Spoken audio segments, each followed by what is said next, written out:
Hello guys, in this video, I'm going to show you how to send a message in Cisco Packet Tracer.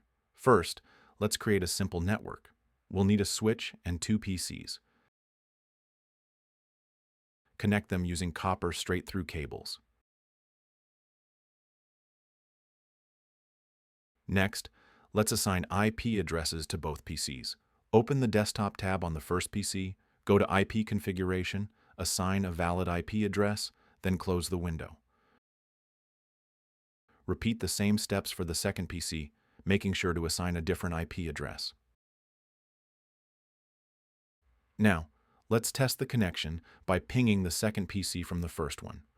Open the command prompt on the first PC and type ping followed by the second PC's IP address.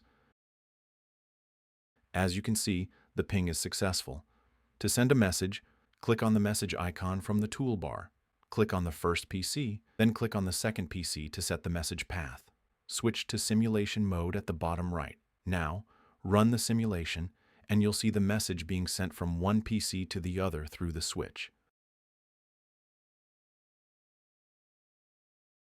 Found this useful? Smash that subscribe button.